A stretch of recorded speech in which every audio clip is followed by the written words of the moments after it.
Greetings, citizens of the world. This is an important message from Anonymous about the growing coronavirus pandemic. With each day that passes, thousands more have been confirmed as being infected with the deadly coronavirus, which has recently been given the name COVID-19. For those inside China, this illness has turned life into a dystopian nightmare, where people have just as much fear of their government as they do for the pathogen. Back home in the West, very few people are taking the situation seriously, because from their ivory towers, this appears to be nothing more than just another media hype to drive up clicks and sell advertising space. Sadly, this dismissive attitude is a common response to the growing pandemic among many everyday citizens in the West, but this mentality overlooks the true reality of what has been unfolding in China for the past 2 months. Sure, there have been outbreaks in the past that we can all remember coming and going, but so much about this current outbreak is unprecedented. Never before has a quarantine of this scale been in place, keeping hundreds of millions of people confined to their homes, and shutting down trade and manufacturing for the economic engine of the world. Some skeptics have compared this illness to the flu, yet, military police are walking the streets with hazmat suits, and fleets of trucks are spraying disinfectant chemicals into the sky, which are measures that would only be taken if something very serious and very dangerous was out there. The governments of the world, and international organizations like the World Health Organization do not want people to panic, so they are being very careful with how they present this information to the public, but even these sources have grown increasingly gloomy as the casualty number continues to rise in China.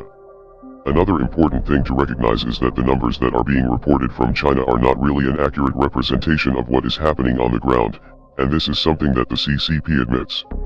There has been a gap in the ability to test and count cases properly. There has been a problem with false negatives, and hospitals have been so overcrowded that they have not been able to admit anyone to determine whether they have the illness or not. Furthermore, there have been countless people who passed away before they were able to get medical care or get tested, and in most cases, these people are not listed in the official count. People who passed away before the illness was identified were simply listed as pneumonia cases, and they were not named in the official count either. This could be one of the most serious illnesses that our species has faced in generations, but the illness is not the only thing that we have to worry about. A quarantine sounds like a great idea, and if done correctly, it can be very helpful at eliminating the spread of viruses. When we stay home from work or school because we are sick, this is an example of an individual quarantine. However, shutting down entire cities with millions of people, because a few individuals there may be sick, can actually make the problem worse, and lead to many other issues. Harsh quarantine policies like the ones chosen by the Chinese government in this particular circumstance have been known to backfire. In an environment of fear, where large groups of people are subjected to punishments and constant screenings, people are more likely to hide their symptoms and less likely to take other measures to avoid germs. China has a reputation for ruling with an iron fist, but it is very possible that similar measures could be taken in other countries.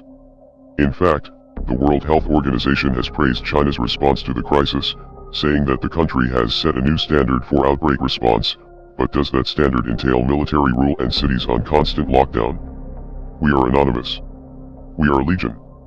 We do not forgive. We do not forget. Expect us.